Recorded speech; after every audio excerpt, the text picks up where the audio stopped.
和你讀聖經。和睦的人有福了，因為他們必稱為神的兒子。用順口溜記一張靈命記性漸增長。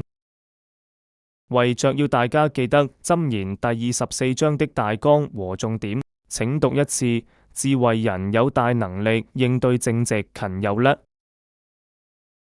開始讀經前，一起祈禱，感謝天父讓我有讀經的時間，求聖靈加添能力遵行你的旨意，求耶穌赦免我所有的過犯，禱告奉耶穌名求阿門。今天讀箴言第24章，你不要嫉妒惡人，也不要起意與他們相處，因為他們的心圖謀強暴，他們的口談論奸惡。房屋因智慧建造，又因聰明立穩，其中因知識充滿各樣美好寶貴的財物。智慧人大有能力，有知識的人力上加力。你去打仗要憑智謀，謀士眾多人便得勝。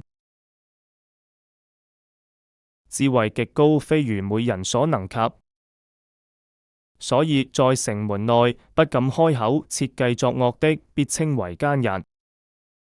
愚妄人的思念乃是罪惡，褻慢者為人所憎惡。你在患難之日若膽怯，你的力量就微小。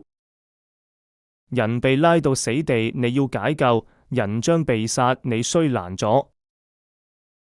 你若說這事我未曾知道，那衡量人心的豈不明白麼？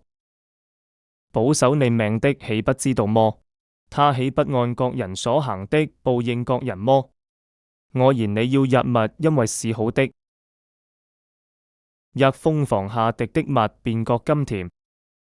你深得了智慧，也必覺得如此。你若找着，至終必有善報，你的指望也不致斷絕。你這惡人，不要埋伏攻擊義人的家，不要毀壞他安居之所，因為義人雖7次跌倒，仍必興起。惡人卻被禍患傾倒。你仇敵跌倒，你不要歡喜；他傾倒你心，不要快樂。恐怕耶和華看見就不喜悅，將怒氣從仇敵身上轉過來。不要為作惡的心懷不平，也不要嫉妒惡人，因為惡人終不得善報，惡人的燈也必熄滅。我言你要敬畏耶和華與君王，不要與反覆無常的人結交，因為他們的災難必忽然而起。耶和華與君王所施行的毀滅，誰能知道呢？以下也是智慧人的箴言：審判時看人情面是不好的，對惡人說你是義人的，這人萬民必咒詛，列邦必憎惡。責備惡人的必得喜悅，美好的福也必臨到他。應對正直的猶如與人親嘴。你要在外頭預備工料，在田間辦理整齊，然後建造房屋。不可無故作見證，陷害鄰舍，也不可用嘴欺騙人。不可說人怎樣待我，我也怎樣待他。我必照他所行的報復他。我經過懶惰人的田地，無知人的葡萄園，荊棘長滿了地皮刺草，遮蓋了田面石牆，也坍塌了。我看見就留心思想，我看着就領了訓誨。在睡片時，打盹片時，抱着手躺臥片時，